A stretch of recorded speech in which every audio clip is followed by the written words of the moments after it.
नमस्कार, मैं सौरभ आपका एसके बुक्स के यूट्यूब चैनल पर स्वागत करता हूं। मेरे प्यारे बच्चों, आज हम बात करने वाले हैं एसएससी जीडी भर्ती के बारे में। तो देखिए, आज हम जिस टॉपिक पे चर्चा करने वाले हैं एसएससी जीडी को ध्यान में रखते हुए, उस टॉपिक का नाम है भारत पर अरब आक्रमण। कि किस प्रकार से भारत ने अरबों ने भारत पर आक्रमण किया और वो अरबी मुसलमान कौन है जिसने भारत पर आक्रमण किया, आक्रमण करने का तत्कालीन कारण क्या रहा और अरबों के आक्रमण करने के बाद हमारा अरबों पे क्या प्रभाव रहा और अरबों का हम पर क्या प्रभाव रहा है। तो आइए शुरुआत करते हैं इस टॉपिक पर, भारत पर अरब आक्रमण। तो देखिए, उससे पहले मैं इस टॉपिक की शुरुआत करूं, उससे पहले हम इन चार पुस्तक के बारे में चर्चा करेंगे जो मेरे पीछे आपको दिखाई दे रही है, क्योंकि ये चारों पुस्तक आपके भविष्य को उज्जवल बना सकती है। तो ये चारों पुस्तकें एसके बुक्स की है, एसके पब्लिकेशन की है। पहली पुस्तक है एसएससी जीडी कांस्टेबल, और देखिए इसको एसएससी जीडी कांस्टेबल के लिए डिजाइन किया गया है। सिलेबस के अनुसार सामान्य अध्ययन, गणित, हिंदी, तर्कशक्ति का संपूर्ण कवरेज इस पुस्तक में आपको मिलेगा। एसएससी जीडी 2011 से लेकर अब तक के प्रश्नों का चैप्टर वाइज, टॉपिक वाइज और टाइप वाइज भी संकलन किया गया है। गणित और तर्कशक्ति के शॉर्ट कट ट्रिक्स भी यहाँ पर दी गई है। एसएससी जीडी में पहले पूछे गए एमसीक्यू और अब टीसीएस एमसीक्यू के 4000 प्रश्नों का संकलन है और सभी प्रश्नों की संपूर्ण व्याख्या है। सबसे अच्छी पुस्तक मार्केट में SSC GD constable SK publication की। एसके बुक की एक और पुस्तक गत वर्षों का पेपर्स का सेट। तो पिछले जो वर्षों में जो पेपर आए हैं उनका ये पेपर सेट है। एसएससी जीडी कांस्टेबल, प्रत्येक प्रश्न का ऑनलाइन वीडियो सॉल्यूशन भी उपलब्ध है। जो पेपर सेट होंगे उस पर एक बारकोड होगा, उस बारकोड को स्कैन कर अपने फ़ोन से आप ऑनलाइन सॉल्यूशन देख सकते हैं। 35+ अभ्यास पेपर सेट यहाँ पर दिए गए हैं। एक अन्य पुस्तक सामान्य ज्ञान, यहाँ केवल सामान्य ज्ञान की है, जबकि इसमें संपूर्ण विषय का कवरेज किया गया है। ये एसएससी जीडी और एमटीएस के बहुत यूजफुल होगी सामान्य ज्ञान के लिए। एसएससी जीडी व एमटीएस के अब तक के प्रश्नों का चैप्टर वाइज और टॉपिक वाइज संकलन किया गया है और सभी प्रश्नों की इसमें भी संपूर्ण व्याख्या है। एक पुस्तक और है सामान्य ज्ञान की, जो सामान्य ज्ञान व्रत है, जो सभी प्रतियोगिता परीक्षाओं के लिए है, चाहे वो रेलवे हो, एसएससी हो, चाहे हरियाणा सरकार हो, बिहार हो, उत्तर प्रदेश हो, उत्तराखंड हो, तमाम तरह के जितने भी कंपटीशन एग्जाम है उन सब के लिए सामान्य ज्ञान व्रत है ये। ठीक है, तो इन चारों पुस्तक को आप ऑफलाइन ऑनलाइन दोनों माध्यम से खरीद सकते हैं और जल्दी से जल्दी खरीद कर आप अपनी तैयारी शुरू कर दीजिए। तो देखिए मेरे प्यारे बच्चों, अरबों की सिंध विजय, कि किस प्रकार अरबों ने सिंध पर विजय प्राप्त की है। तो ये जो अरब है मेरे प्यारे बच्चों, ये जो अरब है, इनकी जो भूमि रही है वो इतनी उपजाऊ नहीं थी, और जब उपजाऊ नहीं थी तो ये कृषि नहीं कर सकते थे, और कृषि नहीं कर सकते थे तो इनका जो मुख्य व्यवसाय है वो व्यापार और क्या है, पशुपालन। तो अरबों का जो मुख्य व्यवसाय रहा वो व्यापार और पशुपालन रहा है। इनकी भूमि उपजाऊ नहीं है तो इतनी कृषि कर कर ये अपना जो व्यवसाय मतलब कृषि कर कर अपना इतना पेट भर नहीं सकते हैं। तो देखिए, अरबों के साथ हमारे प्राचीन संबंध रहे हैं। क्या रहे हैं? प्राचीन संबंध रहे हैं, और प्राचीन समय से इनका हमारे साथ व्यापार रहा है। तो प्राचीन जो समय रहा है, जो प्राचीन भारत रहा है, उसमें हमारे साथ इनके व्यापार रहे हैं, अरब और भारत के। ठीक है, और ये व्यापार करने के लिए कहां पर आते थे? व्यापार करने के लिए मालाबार तट पे आते थे, क्योंकि इनका जो मुख्य व्यवसाय है वो व्यापार और पशुपालन दोनों है। तो पशुपालन से तो घर चल नहीं सकता, तो इन्हें व्यापार करने के लिए अलग अलग अलग स्थानों पे जाना पड़ता था। तो ये भारत के मालाबार तट पे भी व्यापार करने आते थे। तो इनका हमारे साथ अच्छे संबंध रहे हैं, व्यापारिक संबंध रहे हैं प्राचीन समय में। लेकिन जैसे हम मध्यकालीन भारत में प्रवेश कर रहे हैं तो इन्होंने हम पर हमला किया है। आखिर ऐसा क्या हो गया कि जिनके साथ हमारे अच्छे व्यापारिक संबंध रहे हैं उन्होंने हम पर हमला किया है? तो देखिए, हम सबसे पहले थोड़ा पढ़ते हैं इसके बारे में। अरबों की सिंध विजय का उल्लेख अरबी भाषा में लिखित ग्रंथ चचनामा में मिलता है। इसका लेखक अज्ञात है। तो जो अरबों ने जो सिंध पर जो आक्रमण किया है, जो सिंध पर जो विजय प्राप्त की है, उसकी जानकारी हमें किस ग्रंथ से मिलती है? चचनामा। ये मोस्ट इंपॉर्टेंट है कि चचनामा से अरबों की सिंध विजय की जानकारी मिलती है। और ये किस भाषा में लिखा गया है? अरबी भाषा में लिखा गया है। इसका जो लेखक है वो अज्ञात माना जाता है। ठीक है। सर्वप्रथम अबू बकर कुफी ने इसका फारसी भाषा में अनुवाद किया था। तो ये लिखा गया है अरबी भाषा में, तो फारसी में अनुवाद करने वाला कौन है? अबू बकर कुफी। यह अरबों का भारत में पहला संपर्क नहीं था। इसका मतलब ये है कि इन्होंने जब हम पे हमला किया है तो इसका मतलब ये नहीं है कि अरब के लोग पहली बार भारत पे आए हो। हमारा इनका संपर्क तो पुराना रहा है। और कैसा संपर्क रहा है? व्यापारिक संपर्क इनसे हमारा रहा है। और व्यापार करने के लिए किस तट पे आते थे? ये मालाबार तट पे आते रहे हैं। ठीक है। इसके पूर्व अरब मालाबार तट पर व्यापार करने आते थे। आइए आगे चलते हैं। नए भारत में सरकारी नौकरियां 100% भ्रष्टाचार रहित है। विद्यार्थी केवल अपनी योग्यता पर ही सरकारी नौकरी प्राप्त कर सकता है। ऑफलाइन कोचिंग सबसे उत्तम होता है, जहां पे पढ़ाई का एक पॉजिटिव एटमॉस्फेयर रहता है। विद्यार्थी केवल अपनी पढ़ाई पे ध्यान देता है और रोज की दिनचर्या से अलग होता है। साथ में अध्यापक से उसका संपर्क रहता है, जिससे अपने डाउट क्लियर कर सकता है। इसके लिए उपयुक्त होगा कि आप एक अच्छे इंस्टीट्यूट में तैयारी करें, उन्हें बाहर ना जाना पड़े। हमारी संस्था में हॉस्टल है, जहां विद्यार्थियों को कठोर अनुशासन का पालन सेना के रिटायर्ड अधिकारियों की रेख देख में होता है, जहां विद्यार्थी को स्मार्टफोन रखने की अनुमति नहीं होती। हम रात को प्रत्येक 40 से 50 लड़कों पर एक वार्डन उपलब्ध रहता है। पढ़ाने के लिए सक्षम अध्यापकों की टीम एसके बुक्स के लेखक राम सिंह यादव के नेतृत्व में कार्य करती है। पढ़ाई एक तपस्या है। यदि आपके पास समय है तो आप हमारे ऑफलाइन सेंटर में आइए। जो विषय एसएससी जीडी की भर्ती परीक्षा के लिए महत्वपूर्ण है, उनको हम विस्तार से हमारे ऑफलाइन सेंटर में पढ़ाते हैं। हम ऑफलाइन सेंटर में उन सवालों पर अधिक महत्व देते हैं जो एसएससी जीडी भर्ती परीक्षा करवाने वाली संस्था पूछती है। हम बार बार टेस्ट के माध्यम से आपके कमजोर विषयों की जानकारी लेकर उनको एक्स्ट्रा पढ़ाते हैं।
सिंध का इतिहास और अरबों के आक्रमण का कारण। कि अरब के लोगों ने हम पर आक्रमण क्यों किया है। तो देखिए इसको समझते हैं और हम एक तत्कालीन कारण समझने का प्रयास करते हैं। कारण तो बहुत सारे रहे हैं, लेकिन जो तत्कालीन कारण उस समय क्या कारण रहा है, जैसे 1857 की क्रांति का तत्कालीन कारण गाय और सुअर की चर्बी का बना कारतूस था, तो इसी प्रकार अरब का जो सिंध पर जो आक्रमण है, सिंध पर जो विजय है, उसका तत्कालीन कारण क्या रहा, तो उसको समझते हैं मेरे प्यारे बच्चों। देखिए, इराक का गवर्नर जिसका नाम है अल हज्जाज, तो इराक का एक गवर्नर होता था अल हज्जाज, और इस्लाम जगत में एक खलीफा नाम का पद है। खलीफा मतलब होता है इस्लाम जगत में सबसे बड़े जो धर्म गुरु होते हैं उन्हें खलीफा कहते हैं। पैगंबर मोहम्मद साहब के उत्तराधिकारी होते हैं खलीफा। और इस्लाम जगत का उस समय जो खलीफा था उसका नाम था वालिद, कहीं कहीं पर आपको वाजिद भी मिल जाएगा। तो जो खलीफा थे वालिद और जो वाजिद, और एक इराक का जो गवर्नर है अल हज्जाज, तो अल हज्जाज के पास ये जिम्मेदारी थी कि ये अरब के जो पूर्वी हिस्सा है उसमें इस्लाम धर्म का प्रचार करे और साम्राज्य का एक प्रकार से विस्तार करे। तो देखिए यहाँ पे स्थिति क्या बनी। जैसे आप देखेंगे हमारा जो भारत है और यहीं पर मौजूद है एक देश जिसका नाम है श्रीलंका। तो कहते हैं श्रीलंका से कुछ जहाज यहां पर मौजूद है, एक क्षेत्र जिसे कहते हैं सिंध क्षेत्र, और यहीं पर मौजूद है अरब। ठीक है, तो श्रीलंका से कुछ जहाज इस सिंध के रास्ते से अरब जा रहे थे, और अरब में इराक के गवर्नर अल हज्जाज और वालिद जो खलीफा थे, इनके लिए इन जहाजों में कुछ उपहार जा रहे थे। ये उपहार श्रीलंका से जा रहे थे अरब की तरफ। तो इन जहाजों में जब जा रहे थे तो कहते हैं लगभग 8 जहाज, संख्या आप याद ना करें, बस आप याद करिए कुछ जहाजों को लूटने का काम जो श्रीलंका से अरब जा रहे थे गवर्नर और खलीफा के लिए जो उपहार से भरे हुए थे, उनको लूटने का काम यहाँ सिंध में एक बंदरगाह है जिस बंदरगाह का नाम है देवल। इस देवल नामक बंदरगाह पे इनको लूट लिया गया। और जब देवल जो बंदरगाह था जब यहाँ पे लूटे गए, तो जो देवल बंदरगाह है ये सिंध क्षेत्र में आता है, और सिंध क्षेत्र का जो राजा है उस राजा का नाम है दाहिर। तो मेरे प्यारे बच्चों, जो जहाज श्रीलंका से अरब जा रहे थे उन्हें बीच रास्ते में सिंध में वहां पर एक बंदरगाह है देवल बंदरगाह, उन्हें वहां पर उन जहाजों को लूट लिया गया इस बंदरगाह के समीप। और जो देवल बंदरगाह है ये सिंध क्षेत्र में आता है, और सिंध का राजा है कौन? दाहिर। और जो दाहिर है वो एक हिंदू शासक है, और दाहिर किस वंश के हैं? तो ब्राह्मण वंश के हैं। ठीक है, तो जब राजा दाहिर के क्षेत्र में इन जहाज को लूटा गया और ये बात जब अल हज्जाज को पता चली, तो अल हज्जाज थोड़े से क्रोधित हुए कि हमारे जहाज सिंध क्षेत्र में लूटे गए हैं। तो जो अल हज्जाज है इन्होंने राजा दाहिर को पत्र लिखे संदेश पहुंचाया कि देखिए आपके क्षेत्र में हमारे कुछ जहाज लूटे गए जिनमें उपहार थे, किन डाकुओं ने लूटे आप पता करें और हमारा सामान वापस लौटाएं। तो राजा दाहिर ने साफ साफ मना कर दिया कि देखिए मुझे नहीं पता कि कौन डाकुओं ने लूटे थे, कौन थे, कहाँ से आए, क्या हुआ, मुझे कोई अंदाजा नहीं। यहाँ तक कि ये लोग जो डाकू हैं ये तो हमारे जहाज भी लूट लेते हैं, ये तो आपके थे जो अरब जा रहे थे, ये हमारे जहाज नहीं बख्शते, आपके कहाँ से छोड़ेंगे। तो इस बारे में राजा दाहिर ने साफ साफ संदेश नहीं दिया अल हज्जाज को कि हम आप पे वापस करेंगे या जिन्होंने लूटे हैं उनको हम पकड़ने का काम करेंगे। तो अल हज्जाज स्वाभाविक है थोड़े नाराज होंगे कि हमारे जहाज लूटे गए, एक राजा के क्षेत्र में राजा कुछ नहीं कर रहा है। फिर अल हज्जाज ने 711 ईस्वी में उबैदुल्ला, कौन?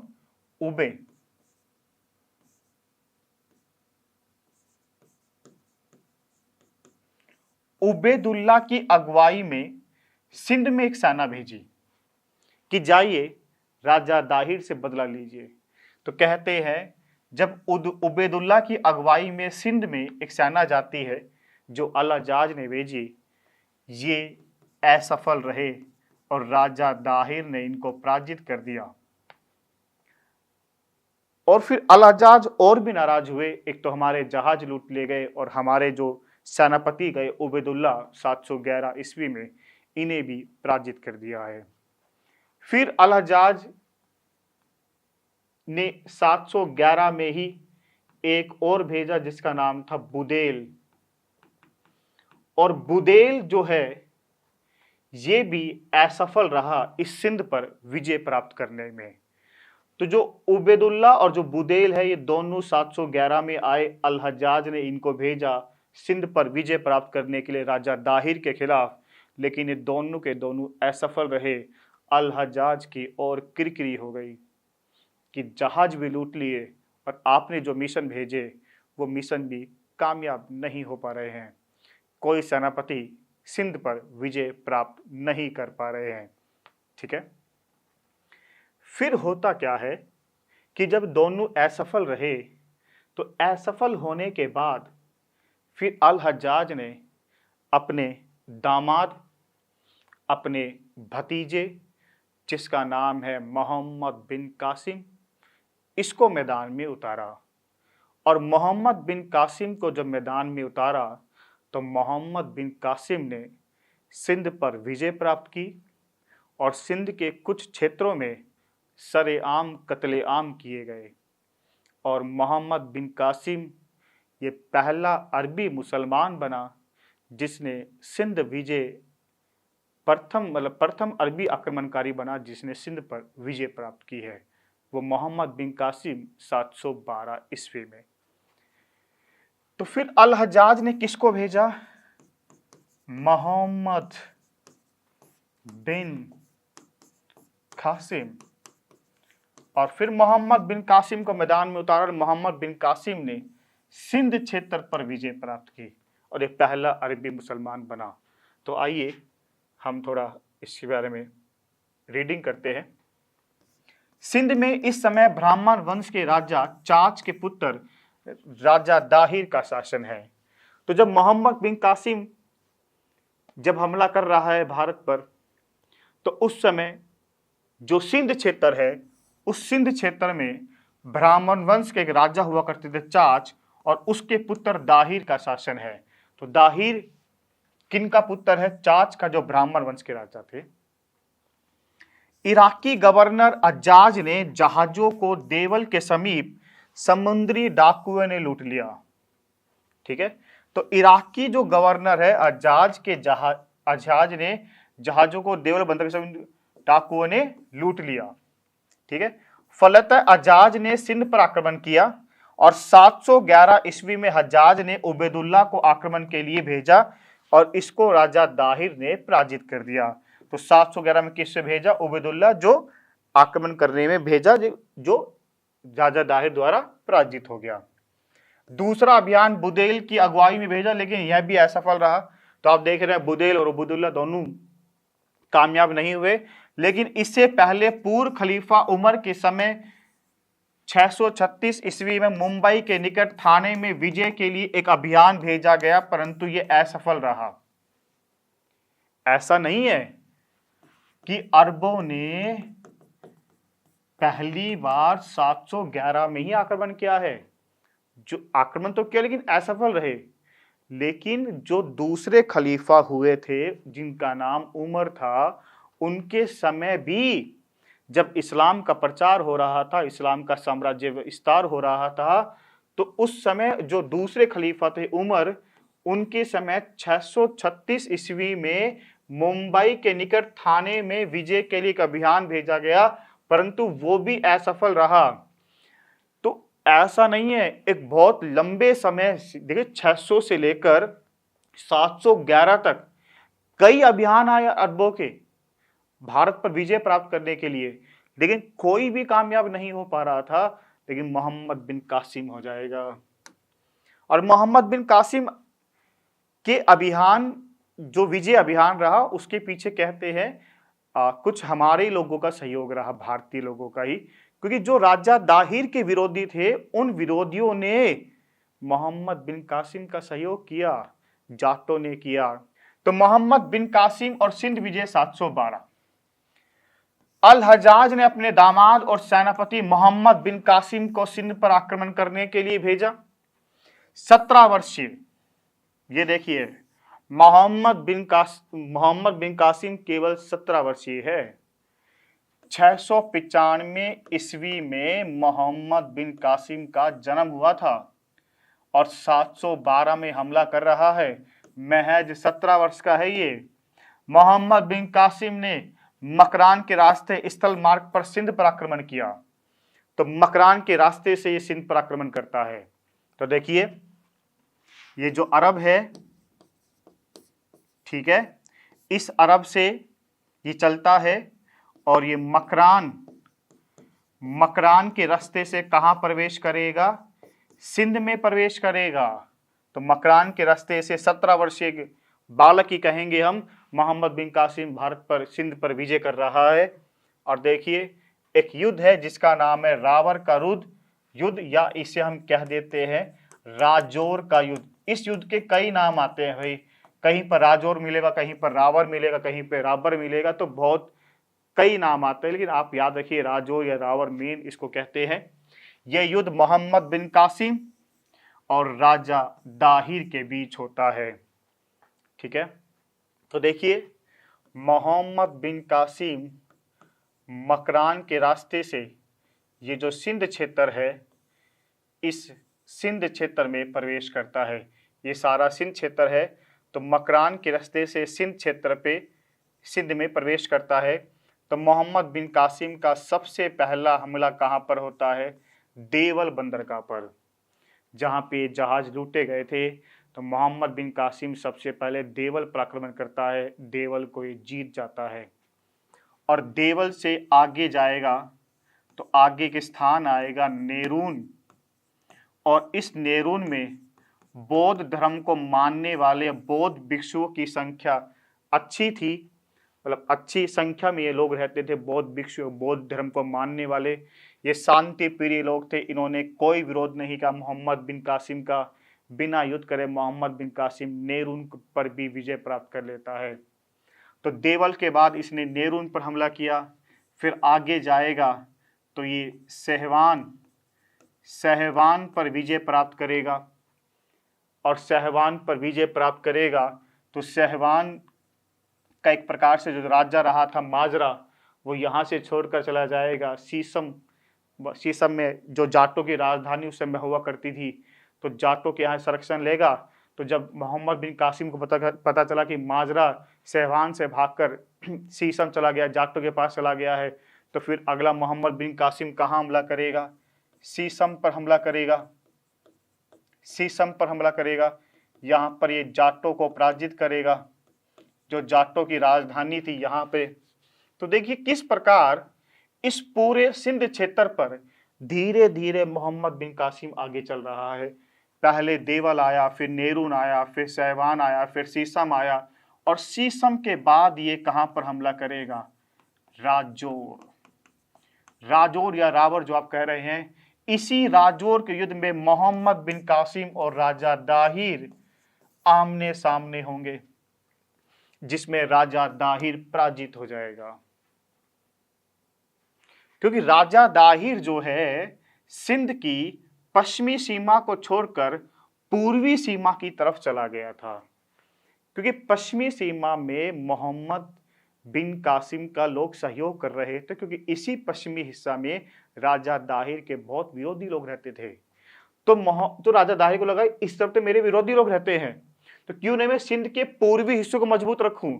शायद यही राजा दाहिर के हारने की वजह रही होगी। हो सकता था कि राजा दाहिर इसे यहीं इसी पश्चिमी सीमा पर रोकता, लेकिन राजा दाहिर तो धीरे धीरे पूर्वी सीमा को मजबूत करने में लगा हुआ है। और जब मोहम्मद बिन कासिम धीरे धीरे आगे बढ़ता बढ़ता पश्चिम से पूर्व की तरफ आ रहा है राजा दाहिर के खिलाफ युद्ध करने के लिए, ठीक है। तो राजौर और रावर में राजा दाहिर हार गया है। 712 में यह युद्ध हुआ है, तो 712 हम मानेंगे कि इसने एक प्रकार से सिंध पर विजय प्राप्त की है। और ये कौन है? ये प्रथम अरबी मुसलमान जिसने सिंध क्षेत्र पर विजय प्राप्त की। और राजा दाहिर की 2 पत्नियां हैं, उनमें से एक पत्नी है रानी बाई जिसने जौहर अपनाया। तो कहते हैं जब राजा दाहिर हार गया था, उनकी मृत्यु हो गई थी, तो राजा दाहिर के मरने के बाद इनकी पत्नी रानी बाई ने भी कमान संभाली मोहम्मद बिन कासिम के खिलाफ। लेकिन रानी बाई को जब ये लगा कि मोहम्मद बिन कासिम के सामने हम नहीं जीत पाएंगे, तो फिर इन्होंने जौहर अपना लिया। ठीक, एक पत्नी है, दूसरी लाडी देवी। और लाडी देवी की 2 पुत्री है, सूर्य देवी और परमल देवी। और इन दोनों पुत्रियों को उपहार के रूप में मोहम्मद बिन कासिम खलीफा को देगा। ठीक है, तो सूर्य देवी और परमल देवी ये दूसरी पत्नी जो लाडी देवी है उनकी पुत्रियां है। और रानी बाई ने जौहर अपनाया इस युद्ध के बाद। ठीक है, और राजा दाहिर जो है इसका एक पुत्र है जिसका नाम है जयसिंह। और जयसिंह को भी पूर्वी सीमा की सुरक्षा करने के लिए इसको कहां बुला लिया था? ब्राह्मणवाद बुला लिया था। तो जब अगला आक्रमण होगा राजौर के बाद, अगला आक्रमण होगा ब्राह्मणवाद पर।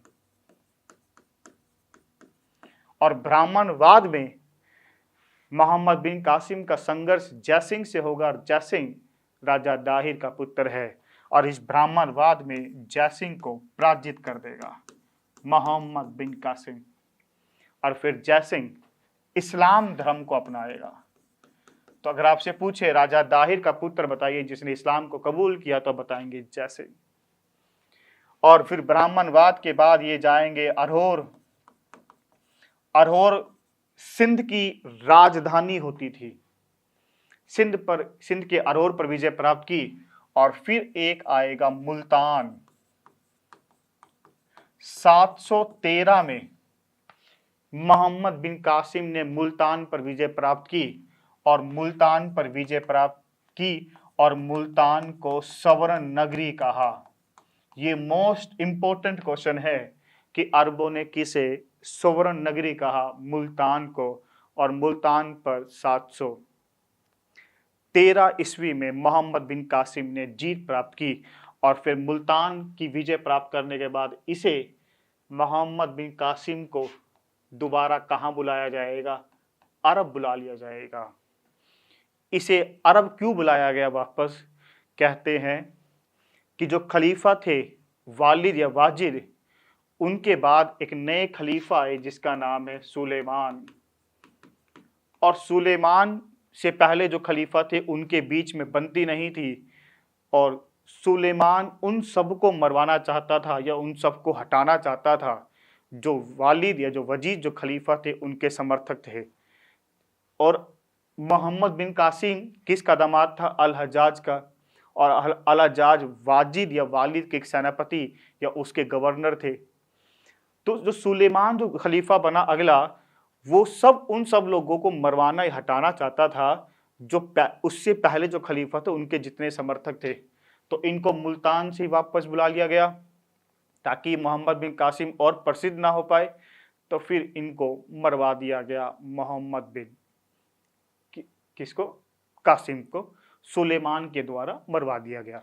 और दूसरी कहानी ये बताई जाती है कि सूर्य देवी जो परमल देवी थी, जो लाडो देवी की दोनों पुत्रियां थी, इनको उपहार के रूप में किनको भेंट किया? खलीफा को भेंट किया और खलीफा के सामने इन दोनों ने चाल चल दी कि देखिए मोहम्मद बिन कासिम ने हमारी इज्जत लूटी है। तो जब ये बात खलीफा को पता चला तो कहते हैं खलीफा ने कहा, आदेश दिया कि मोहम्मद बिन कासिम को बैल की खाल में लपेट कर लेकर आए। और जब बैल की खाल में लपेट कर लेकर आए वो मर चुका था दम घुटने से। तो मोहम्मद बिन कासिम की मृत्यु के भी 2-3 प्रमुख कारण हैं, वो आपसे ये नहीं पूछेंगे कारण बताइए, ठीक है। तो इस प्रकार से आप देख रहे हैं कि किस प्रकार एक 17 वर्षीय बालक ने सिंध पर नरसंहार किया है। कहते हैं देवल पर तो इसने 3 दिनों तक नरसंहार किया है। और फिर इसी सिंध क्षेत्र पे जजिया कर लगाने वाला पहला कौन है? मोहम्मद बिन कासिम। मोहम्मद बिन कासिम ने ही सिंध क्षेत्र पे सबसे पहले जजिया कर लगाया। लोग डर गए थे, जजिया कर गैर इस्लामिक है, जो इस्लाम का नहीं है उसे कर दो जजिया कर, या तो इस्लाम कबूल करो, अगर इस्लाम कबूल नहीं करते हो तो तुम्हें मार दिया जाएगा, अगर इस्लाम कबूल नहीं करते हो तो जजिया कर दो, ठीक है। अगर इस्लाम कबूल कर लोगे तो जजिया कर नहीं देना पड़ेगा, क्योंकि इस्लाम का बंदा ये देगा ही नहीं, ठीक है। तो लोग जो गरीब थे, जो जजिया कर नहीं दे पा रहे थे, उन्हें मजबूरन इस्लाम कबूल करना पड़ा ताकि इस कर को ना देना पड़े। तब मोहम्मद बिन कासिम ने सबसे पहले इस जजिया कर को इंट्रोड्यूस किया भारत में, सिंध क्षेत्र पे लगाया सबसे पहले। और इसी जजिया कर को आगे चलकर कौन खत्म करेगा? अकबर करेगा, ठीक है। तो ये सब आप देख रहे हैं मोहम्मद बिन कासिम अरबों के बारे में। तो सिंध की राजधानी अरौर के ऊपर मोहम्मद बिन कासिम ने आक्रमण किया और दाहिर के पुत्र जयसिंह एक प्रकार से पराजित भी हुए ब्राह्मणवाद के संघर्ष में, आपको पता है। और 713 में मुल्तान की विजय और इसे स्वर्ण नगरी से पुकारा गया, ये मोस्ट इंपोर्टेंट है। 713 में मुल्तान की विजय और इसे क्या बोला गया?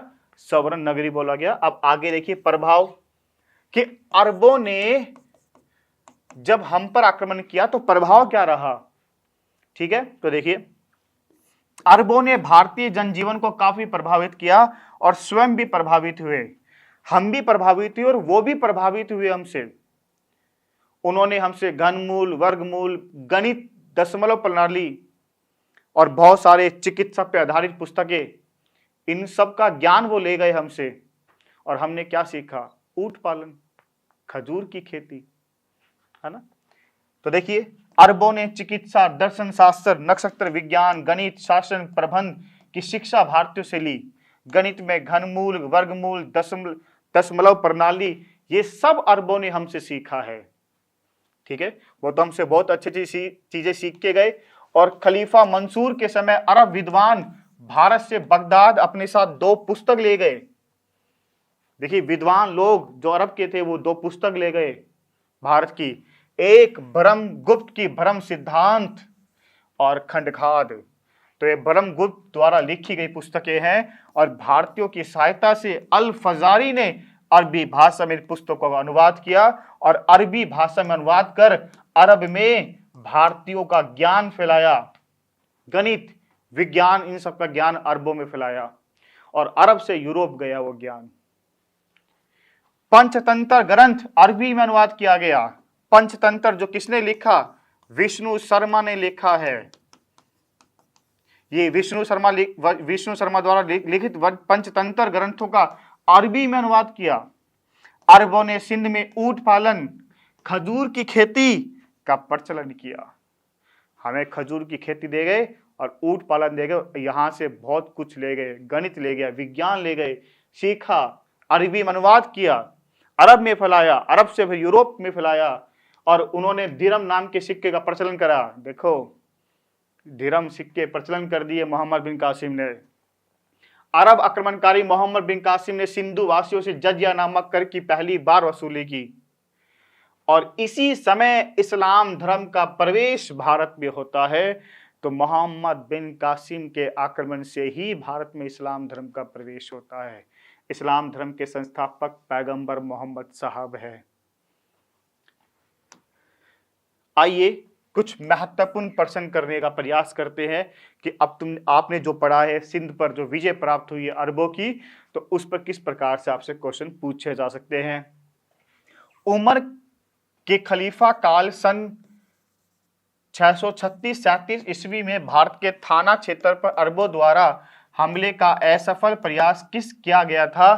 थाना भारत के किस प्रांत में आता है? तो थाना किस प्रांत में आएगा? महाराष्ट्र में। तो इसमें ए सही है। मोहम्मद बिन कासिम कौन थे? तो मोहम्मद बिन कासिम हज्जाज के दामाद थे, भतीजा भी यही है। ठीक है, आगे देखिए।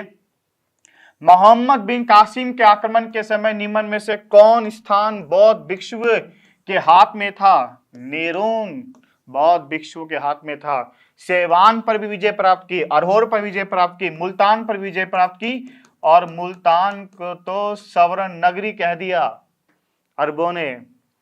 जिस समय मोहम्मद बिन कासिम ने सिंध पर हमला किया उस समय सिंध की राजधानी किस स्थान पे थी? अरहोर पर थी। अरब आक्रमण के समय सिंध पर कौन शासन कर रहा था? तो अरब आक्रमण के समय सिंध पर कौन शासन कर रहा था? दाहिर। और दाहिर किसका पुत्र था? चाच का। और चाच किस वंश का है? ब्राह्मण वंश का। तो राजा दाहिर के पुत्र चाच ने ब्राह्मण वंश की नींव सिंध में रखी। मोहम्मद बिन कासिम ने किस शहर को सोने का शहर कहा था? यह बता देंगे, मुल्तान को कहा था। 711 ईस्वी में अरब सेनापति ने सिंध पर विजय प्राप्त की, ये कौन है? मोहम्मद बिन कासिम ने विजय प्राप्त की। भारत में जजिया कर सर्वप्रथम किस शासक ने लगाया? तो भारत में जजिया कर किसने लगाया? मोहम्मद बिन कासिम ने लगाया। अरबों के आक्रमण के समय पल्लवों के शासक निम्न में से कौन थे? तो जब मोहम्मद बिन कासिम हमला कर रहा था तो दक्षिण भारत में पल्लव जो शासक है वो कौन थे? तो नरसिंह वर्मन द्वितीय थे उस समय। पहला मुसलमान अरबी आक्रमणकारी 712 ईस्वी कौन था? मोहम्मद बिन कासिम था। और फिर मोहम्मद बिन कासिम जो अरब आक्रमण है, इसके बाद होंगे तुर्क आक्रमण, जिसमें आप महमूद गजनवी और मोहम्मद गोरी को बारे में पढ़ते हैं। तो मेरे प्यारे बच्चों, आज हमने थ्योरी और कुछ महत्वपूर्ण प्रश्न करने का अभ्यास किया है। तो ये 4 पुस्तक जिनकी हम चर्चा पहले कर चुके हैं, ये चारों पुस्तकें एसके पब्लिकेशन की है। आप इनको जल्द से जल्द खरीदने की कोशिश करें। ऑफलाइन ऑनलाइन दोनों माध्यम से आप खरीद सकते हैं, जैसा चाहें। और इसमें तो प्रत्येक प्रश्न का ऑनलाइन वीडियो सॉल्यूशन भी है। धन्यवाद। इस एग्जाम के लिए एसके बुक सभी शॉप पर भी और ऑनलाइन भी अवेलेबल है। अगर आप ऑनलाइन लेना चाहते हैं तो उसका लिंक डिस्क्रिप्शन बॉक्स में अवेलेबल है। इस चैनल पर हम एसएससी जीडी और अन्य सभी भर्तियों से संबंधित इम्पोर्टेंट जानकारियाँ, स्टडी मटेरियल उपलब्ध कराते रहेंगे। तो इस वीडियो को लाइक कीजिए, चैनल को सब्सक्राइब कीजिए और अपने दोस्तों के साथ शेयर कीजिए। मिलते हैं अगली वीडियो में। धन्यवाद। जय हिंद।